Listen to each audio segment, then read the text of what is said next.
कैसे हैं आप सब लोग। आई होप आप सब अच्छे होंगे, अच्छे से पढ़ाई कर रहे होंगे। आज हमारा नया वीडियो में लेकर आई हूँ, दैट इज़ क्लास 7th की ज्योग्राफी का chapter number 7, that is human environment, settlement, transport and communication. ठीक है, तो हमारा जो आसपास का एनवायरनमेंट है, इस चैप्टर में क्या बताया गया है, घर कैसे होते हैं, ट्रांसपोर्ट कैसे चलता है और कम्युनिकेशन कैसे होता है। ठीक है, तो वो हम करके देखेंगे। चैप्टर 1 में हमने पढ़ा था कि अर्ली ह्यूमन बीइंग्स क्या होते थे। वो एंटायरली उस पर डिपेंड होते थे कि किस तरह का खाना है, किस तरह के कपड़े हैं और किस तरह का उन्हें रहने के लिए जगह मिल रही है। But with time they learn new skills to grow food, मतलब उनको जैसा मिलता था उनको उसी में सर्वाइव करना पड़ता था। ऐसा तो है नहीं कि उनके पास चॉइस होती थी। अब तो हमारे पास कितनी सारी चॉइसेस हैं, क्योंकि हम एग्रीकल्चर करते हैं, हम अपने पसंद की क्रॉप्स उगाते हैं, अपने पसंद का खाना बना के खाते हैं। हमें कई तरह की स्किल्स आ गई हैं खाना बनाने की भी। ठीक है, नई नई डिशेस बनाने को ट्राई करते हैं, नए नए तरह के घर बनाते हैं।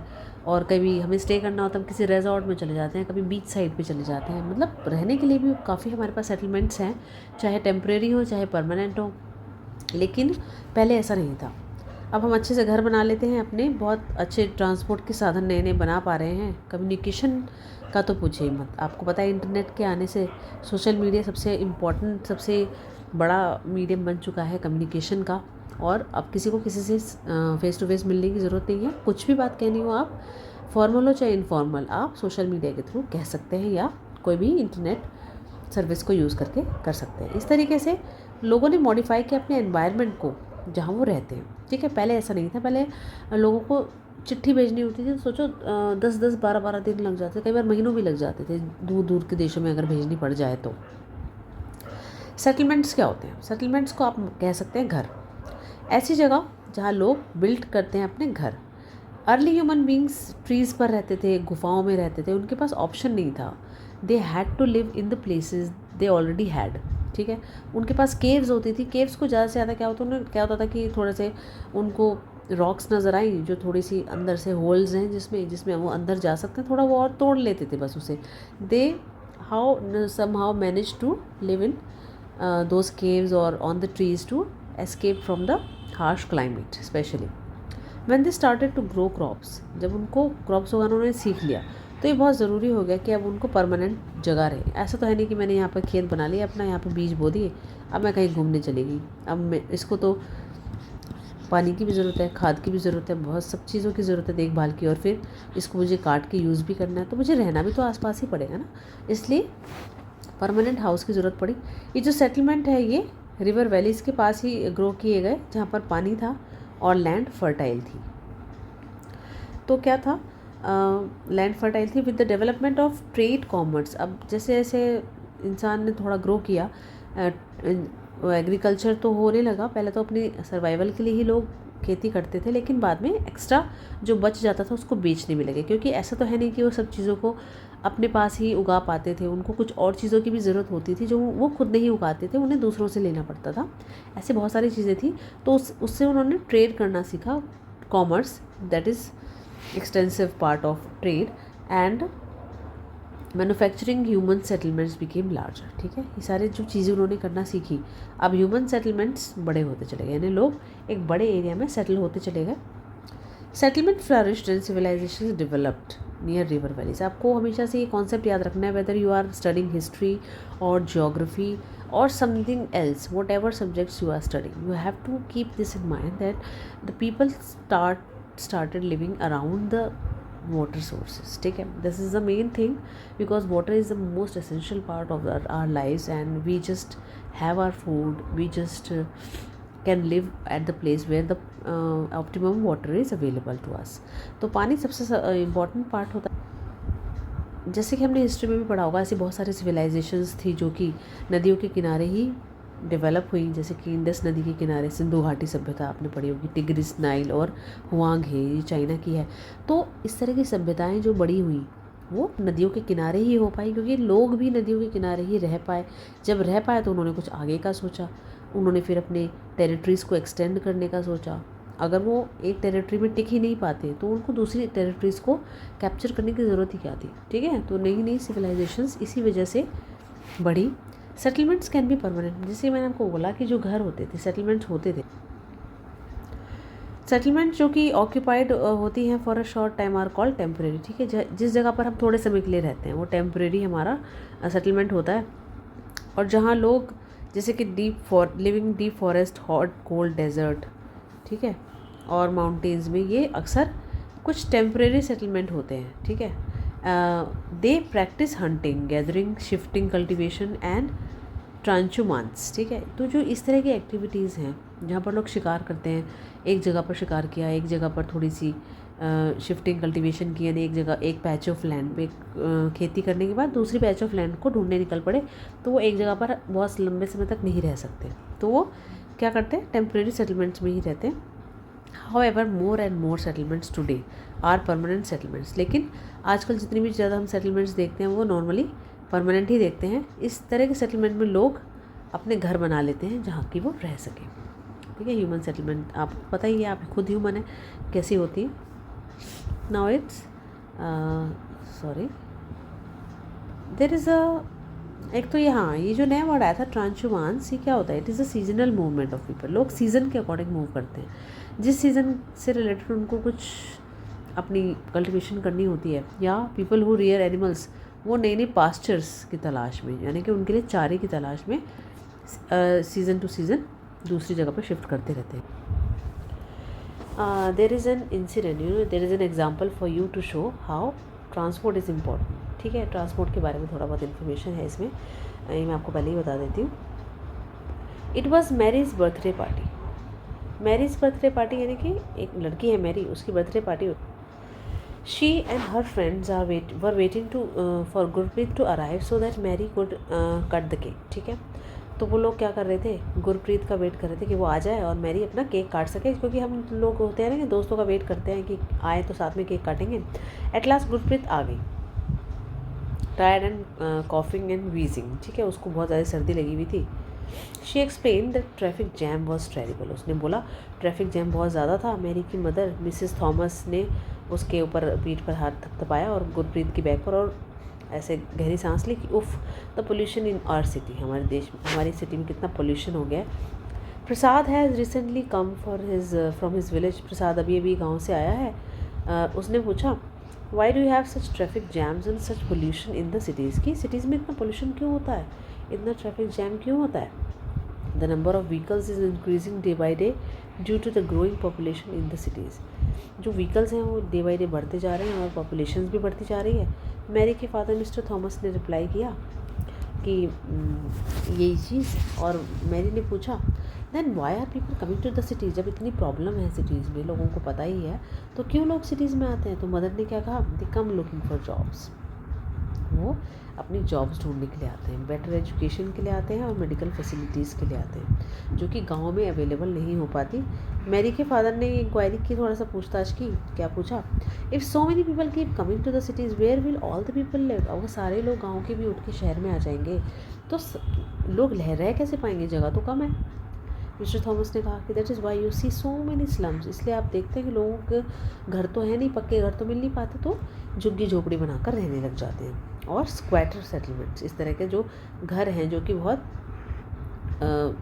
कच्चे हैं और बहुत गंदे हैं, जहाँ पर लोग बहुत कंजेस्टेड एरिया में, मतलब बहुत ज़्यादा बिछा सा रहते हैं, ठीक है, और अनहाइजीनिक कंडीशंस में रहते हैं। पानी की बहुत कमी है, बिजली की बहुत कमी है, बहुत कॉमन प्रॉब्लम्स हैं सिटी की।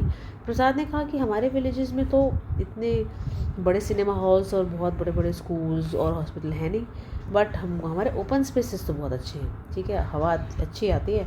और जब मेरे ग्रैंडफादर बीमार थे तो हमको सिटी हॉस्पिटल लेकिन उन्हें लेके आना पड़ा, क्योंकि वहाँ हॉस्पिटल नहीं है, ठीक है। तो ये जो डिस्कशंस जितनी भी हो रही है, इसमें हम आइडेंटिफाई कर सकते हैं अलग अलग पिक्चर्स दो तरह के घरों की, एक तो गांव में घर कैसे होते हैं और अर्बन एरिया में यानी कि शहरों में घर कैसे होते हैं। Villages are rural settlement where people are engaged in activities like agriculture, fishing, forestry, crafts work and trading etcetera, ठीक है। इस तरह के कामों में गाँव में लोग ज़्यादा लगे होते हैं, खेती करते हैं, फिशिंग करते हैं, फॉरेस्ट्री यानी फॉरेस्ट के रिसोर्सेज को यूज़ करते हैं, क्राफ्ट का वर्क करते हैं और छोटा मोटा व्यापार करते हैं। रूरल सेटलमेंट्स जो हैं वो थोड़े कॉम्पैक्ट होते हैं, मतलब इतने ज़्यादा नहीं होते और स्कैटर्ड होते हैं, यानी कि बिखरे होते हैं, थोड़े दूर दूर होते हैं। और कॉम्पैक्ट सेटलमेंट एक ऐसा एरिया होता है जहाँ पर घर होते हैं, जहाँ पर जो फ्लैट लैंड थोड़ी अवेलेबल होती है, ऐसा नहीं कि सबको भर दिया, ठीक है, थोड़ी सी खाली जगह भी होती है।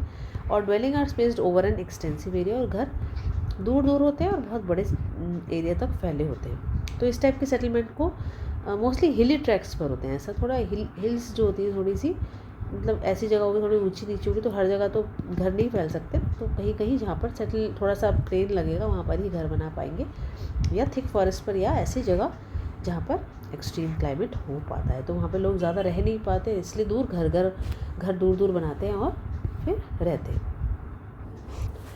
इन rural areas people build houses to suit their environment, ठीक है।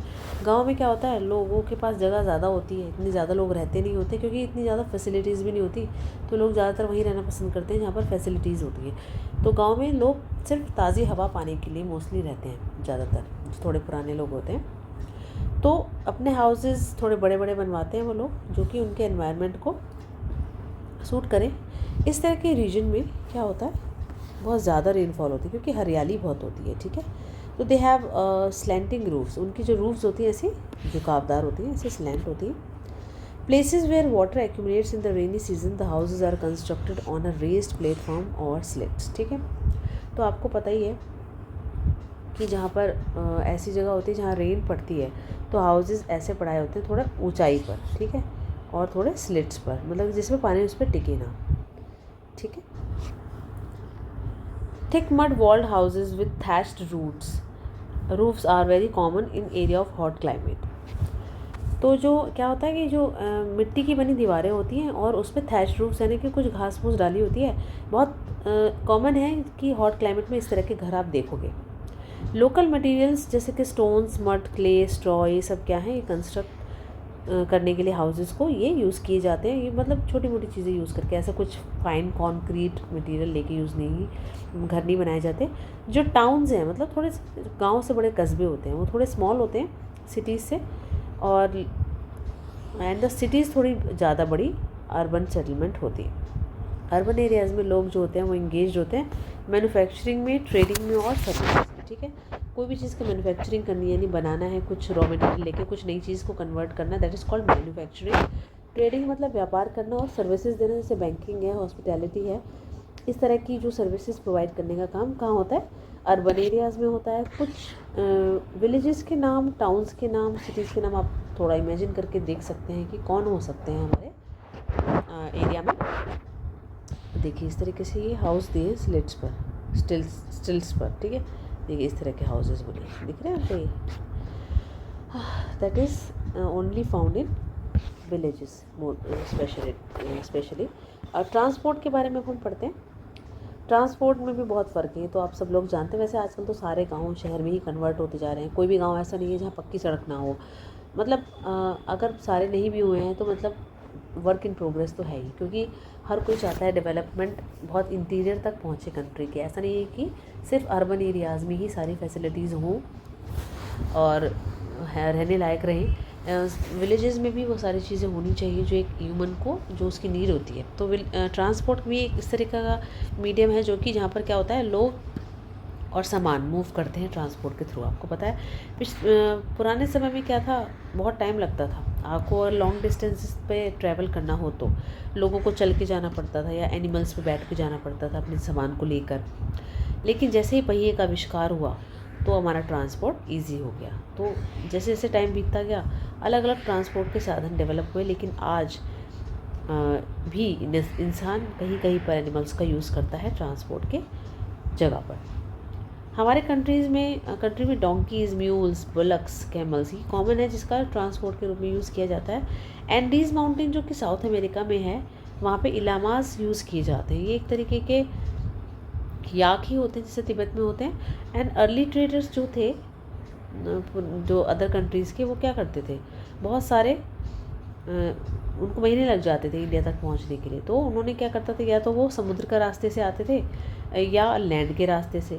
एरोप्लेन्स ने लेकिन आपको पता है ट्रैवल कितना फास्ट कर दिया है। मतलब अगर सी रूट से भी आ रहे हैं आप या लैंड से भी आ रहे हैं तो बहुत टाइम लगता था, लेकिन एरोप्लेन आपको सारी बाउंड्रीज 1 सेकंड में ही, मतलब सेकंड तो ऐसे ही बोल दिया मैंने थोड़ा ज़्यादा क्विक बताने के लिए, लेकिन बहुत कम समय में वो कवर कर लेता है। अब आपको सिर्फ 6 से 8 घंटे ही लगते हैं अगर इंडिया से यूरोप जाना है तो। आजकल के जो मीन्स ऑफ ट्रांसपोर्ट हैं इसलिए वो टाइम और एनर्जी को काफ़ी बचा लेते हैं। देखिए क्या है, ये तो आपने देखा ही होगा।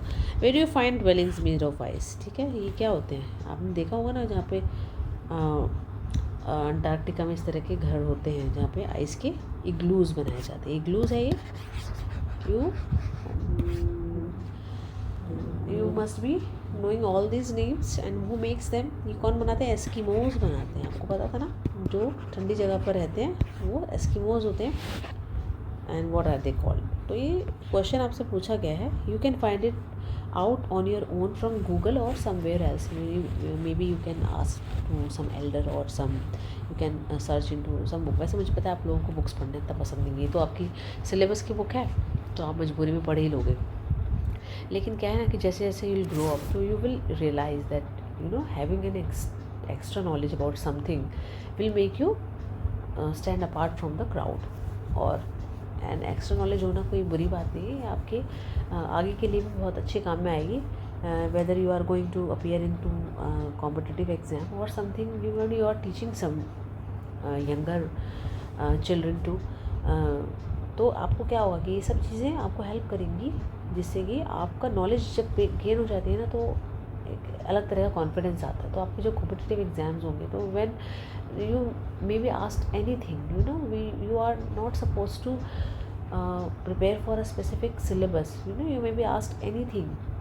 तो अगर कुछ एक्स्ट्रा नॉलेज होती है तो it will be more beneficial for you all. तो आपको हमेशा तैयार रहना चाहिए and you have to be extra prepared to learn something new each day, and that is my advice, and the sooner you realize and the sooner you get the benefit। तो देखते हैं आप में से कौन कौन अपनाता है। List the different modes of transport use by the student होता है, ठीक है, ये तो बहुत कॉमन है। आपको पता है स्टूडेंट्स या तो बाइसिकल से जाते हैं, कुछ पैदल जाते हैं, कुछ बसेस से जाते हैं, कुछ रिक्शा लगा लेते हैं, ठीक है, तो इस तरह के होता है। तो there are several national and state highways. तो हाईवेज क्या होते हैं? ये रोड्स होती हैं जो डिफरेंट स्टेट्स को जोड़ती हैं। तो बड़ी बड़ी जो रोड्स हैं जो स्टेट्स को जोड़ती हैं वो हाईवेज कहलाती हैं। Latest development in India is construction of expressways होते हैं। एक्सप्रेस वेज क्या है? बहुत ऐसे एरियाज़ को जोड़ रहे हैं जो काफ़ी समय लगाते थे, जहाँ पर पहुँचना काफ़ी टाइम लगता था। Golden quadrilateral connects Delhi. एक गोल्डन क्वाड्रिलेटरल बनाया है जहाँ पे सड़कें बनी है इस तरीके से, वो कनेक्ट करते हैं चारों मेट्रो सिटीज़ को, ठीक है, बाय रोड। तो ये मीन्स ऑफ ट्रांसपोर्ट हमारे कितने तरह के हो सकते हैं? Roadways, railways, motorways and Airways. तो ठीक है, इसमें भी हमारा इंट्रोडक्शन हो गया कि क्या तो घर होते हैं, क्या ट्रांसपोर्ट होता है, ठीक है। अब जो मीन्स ऑफ ट्रांसपोर्ट है हम अगले वीडियो में कवर करते हैं। तब तक के लिए आप इस ही वीडियो को एंजॉय कीजिए, समझिए और एक्स्ट्रा इन्फॉर्मेशन कलेक्ट करने की कोशिश कीजिए।